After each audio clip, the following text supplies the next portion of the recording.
ہیں وہ بہت زیادہ روایات ہیں، اور حتیٰ جہاں پر تزکیہ نفس اور ریاضت نفس کی بات کی جاتی ہے حدیث کے اندر بھی، وہاں پر بھی سارا تعلق شکم سے ہے، یعنی کھانے پینے سے ہے انسان کے۔ کیوں؟ کیونکہ جس طرح انسان کی ظاہری کھانا اس کے بدن پہ اثرات مرتب کرتا ہے، اس سے کئی زیادہ اس کی روح کے اوپر اس کے اثرات ہیں۔ آیت اللہ نخود کی اصفہانی کے آپ کی صلوات ان کے درجات میں اضافہ فرمائے۔ اللہم صلی علی محمد ارشاد فرماتے ہیں کہ انسان جو باہر سے کھانے کھاتا ہے اس کے اوپر بہت اثرات ہوتے ہیں، حتیٰ جو شخص کھانا بنا رہا ہے اس کے نفس کے اثرات آپ کے لقمے کے اوپر ہیں۔ اس میں ہم کہتے ہیں وہاں سب چلتا ہے، خیر ہے، کوئی نہیں، سوچ لیتے ہیں اندر مسلمان ہی ہوگا۔ آپ کے سوچنے سے تھوڑی ہو جائے گا مسلمان۔ اگر آپ کو ذرا سا بھی شبہ ہے، شک ہے، نہ کھائیے، ذائقہ کتنی دیر کا ہے۔ حتیٰ وہ یہ کہتے ہیں کہ جب اس کو اور ایکسپلین کرتے ہیں، حتیٰ وہ یہ کہتے ہیں کہ دکان یا ریسٹورنٹ یا جو بھی آپ جہاں کھانا مل رہا ہے، وہاں پر جو لوگ آ جا رہے ہیں ان کے آنے جانے اور نگاہوں کی وجہ سے بھی کھانے پہ اثرات مرتب ہوتے ہیں۔ اب اور بعض علماء نے بیان کیا ہے کہ جس جگہ پر کھانا یا پھل سامنے پڑا ہو اور لوگ اس کو دیکھتے ہوئے جائیں تو وہاں سے مت لو۔ کیوں؟ کیونکہ دیکھنے کی وجہ سے بھی ان کے اوپر اثرات مرتب ہوتے ہیں۔ ایک عارف کا واقعہ، وہ کسی شخصیت تندور پہ گئے روٹی لینے، تو تھوڑی دیر میں دیکھا کہ ابھی وہ باری آ رہی تھی تو آپس میں تندور والا کسی گاہک سے لڑ پڑا، اور جب وہ روٹی انہوں نے اس کی باری آئی روٹی رکھی تو انہوں نے کہا میں نہیں لے رہا۔ کہا کیوں؟ کہا اس کا غصہ روٹی میں منتقل ہو چکا ہے۔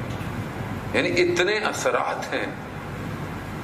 آج آپ کو معاشرہ جو ہے وہ عجیب سے جو نظر آ رہا ہے، خاص طور پہ ہمارے اپنے ملک میں، جب گدھے اور پتہ نہیں کیا کیا کھلائیں گے تو پھر آپ کیا توقع رکھتے ہیں لوگوں سے کہ وہ اچھی باتیں کریں گے، اچھا عمل کریں گے، یا انسانوں کو ووٹ دیں گے یا جانوروں کو ووٹ دیں گے؟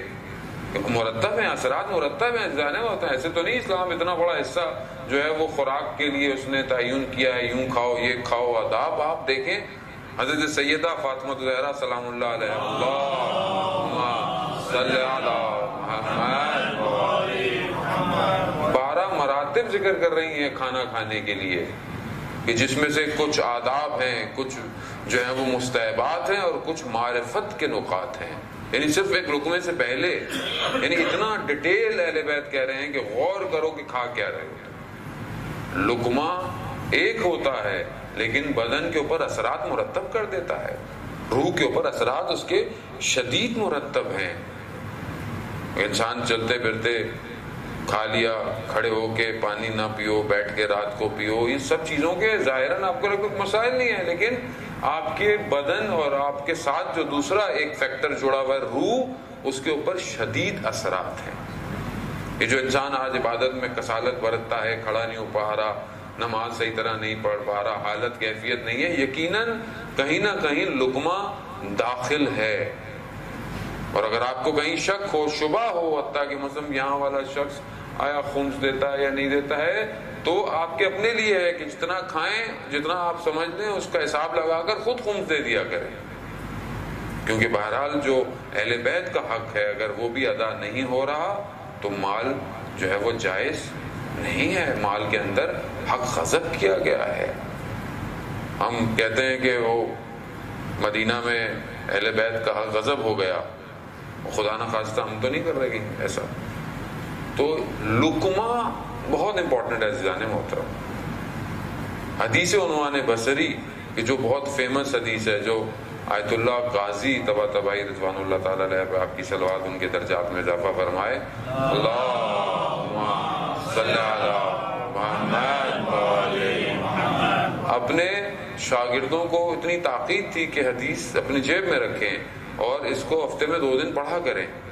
حدیث بہت طولانی ہے، وہ فرصت نہیں ہے کہ میں اس حدیث کو کاملاً بیان کروں، لیکن اس کے اندر جو ریاضت نفس کا جو حصہ ہے اس میں جو ہے وہ کھانے کے متعلق بات کی گئی۔ عجیب ہے، انسان کو ہوتا ہے کہ ریاضت نفس یعنی کہ مثلا انسان کہیں کونے میں بیٹھ جائے، تسبیحاں پڑھنا شروع کر دے یا کوئی ایسے کر لے جو ہمارے عموماً ہوتا ہے، مولانا صاحب کو نسخہ دے دیں تو ہم بھی ذرا عارف ہو جائیں یا کچھ ہو جائیں. آیت اللہ عثمہ بہجت سے پوچھا کسی نے کہ ہم کیا کریں؟ ان کا جو جانتے ہو اس پہ عمل کرو، جو نہیں جانتے خدا تمہیں خود سکھا دے گا.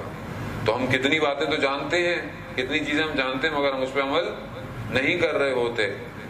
اور اگر کونے کنارے پر بیٹھ کر ہی کمال پر پہنچتا تو پھر رسول خدا غار حرا سے نیچے ہی نہیں اترتے.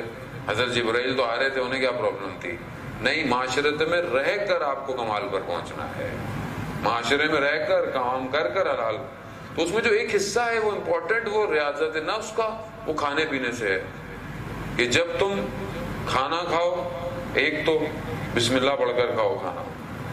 دوسرا، کھانا جو ہے وہ تب کھاؤ جب تمہیں بھوک لگی ہو. یعنی اب ایسے آپ گزر رہے ہیں کہیں بیٹھے ہیں، بھائی کھا لیں، پھر کھا لیا، وہاں اٹھے پھر کھا لیا. جب تک وہ کہتے ہیں بھوک نہ ہو، حدیث ہے مولا کائنات، جب تک تمہیں بھوک نہ ہو کھانا مت کھاؤ. اور جب تک بھوک ہو کھانے کو چھوڑو نہیں. یعنی جتنی تمہاری بھوک ہے اتنا کھانا کھاؤ.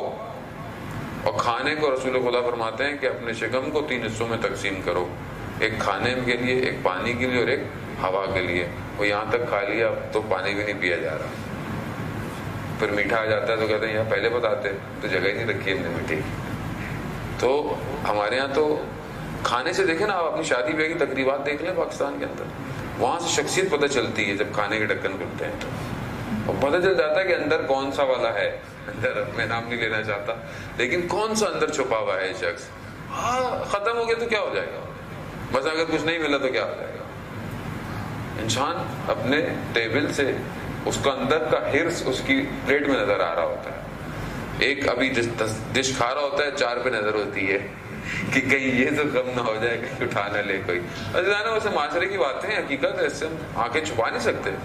تو یہی سے پتہ چلتا ہے انسان کتنا جو ہے وہ شکم کے لیے کتنا پریشان ہے، اور یہ شکم اس کو کس مقام پہ لے جاتا ہے. کھانے کے بعد انسان ہل نہیں پا رہا ہوتا، جبکہ کھانے کے آداب یہی ہیں کہ اتنا کھاؤ جتنا تمہارے بدن کو ضرورت ہے. روایات یہی کہتی ہیں کہ تمہارا کھانا ایسا ہو کہ جو تمہاری عبادات میں تمہیں طاقت دے سکے. یعنی میں کھانا کیوں کھاؤں؟ تاکہ میں پروردگار تیری عبادت بہتر کر سکوں. علامہ طباطبائی کہ رات کو جو تفسیر المیزان لکھی انہوں نے، اتنی بڑی کہ آج تک جو ہے وہ ہم اس کو صحیح طرح ترک نہیں کر پا رہے. رات کو جب ہوتے تھے تو وہ اپنے بدن کی خستگی وہ نہ ہو، تھکے نہ، تو چائے اور انگور کا استعمال کرتے تھے کہ بدن جو ہے وہ تھکے نہیں.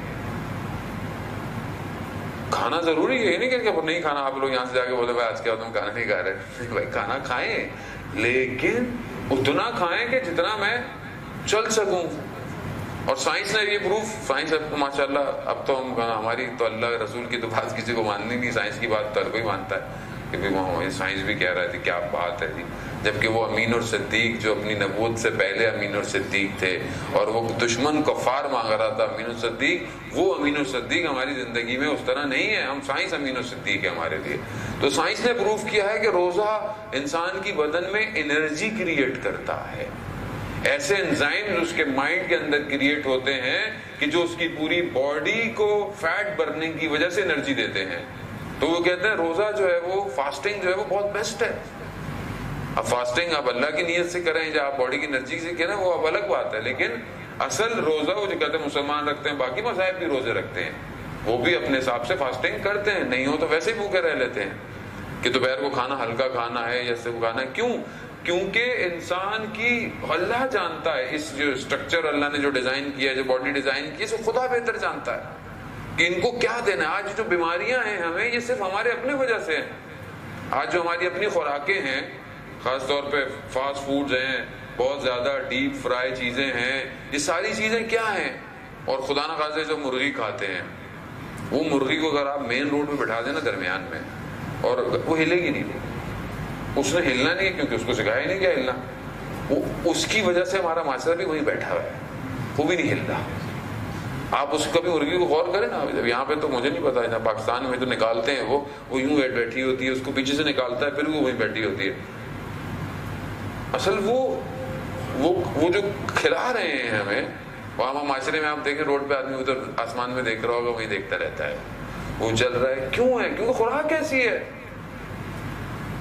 جبکہ ہم تازہ اگر چیز, سبزی, پھل, یہ ساری چیزیں کھائیں.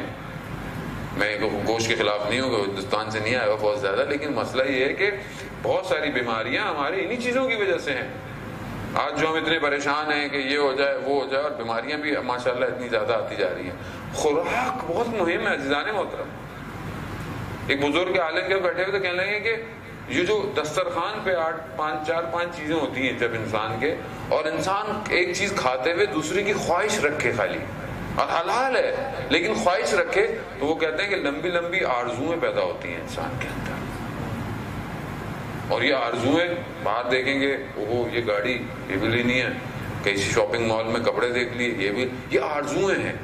اور یہ آرزویں انسان کو حرام کی طرف لے کے کھینچ کے چلی جاتی ہیں. جب آپ کی آرزویں زیادہ ہوں تو جب آپ پورے نہیں کر پائیں گے اپنے, تو آپ پھر حرام کی طرف متوجہ ہوں گے کہ بھائی کسی اور طریقے سے اس کو پورا کیا جائے. لقمہ اتنا مہم ہے, ایک لقمہ. نجف کے عالم بزرگوار تھے, کھانے پہ شاگرد نے بلایا ان کو, کھانے بیٹھے, چاول گوشت رکھا, انہوں نے چاول اٹھائے, تھوڑے سے کھائے اور اٹھ کے چل دیے. اب یہ پریشان ہو گئے کہ استاد کے لیے میں نے اتنا اہتمام کیا اور انہوں نے کھانا نہیں کھایا. اب کیونکہ شاگرد تھا, پہچان گیا کہ کوئی نہ کوئی گڑبڑ ضرور ہے. اپنی زوجہ سے پوچھا کہ آپ پاک تھیں, آپ نے کھانا نہ بنایا؟ ہاں.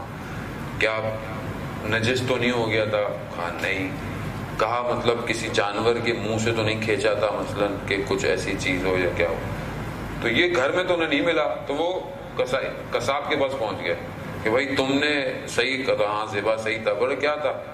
تو کہا مجھے بتا دو, میں پیسے ایسے واپس نہیں لوں گا, لیکن مجھے کوئی ایسی چیز. تو اس نے بولا ہاں گوشت کا حصہ بلی کے منہ میں تھا, میں نے اس سے کھینچ لیا تھا. تو اپنے استاد کی خدمت پہنچے کہ آپ کو کیسے پتا چلا کہ مطلب اس میں کوئی مشکل ہے, کھانے کے اندر کوئی ایسی چیز ہے؟ کہا کہ جب تم نے دسترخوان پہ رکھا تو وہ کھانا نہیں تھا, وہ فضلہ تھا, وہ نجاست تھی جو ہمیں نظر آ رہی تھی. اب میں نجاست کو کیسے ہاتھ لگاؤں؟ کیونکہ ہمیں تو ظاہر ہے اب ہم اس مقام پہ نہیں ہیں. اب آپ بولیں گے اتنے دن مولانا رہ رہے ہیں, ہمیں اس مقام پہ تو لے جائیں گے ہم اس کو. لیکن بہرحال دیکھیں مقام پر جانے کے لیے بھی بہت سارے پیکج چاہیے.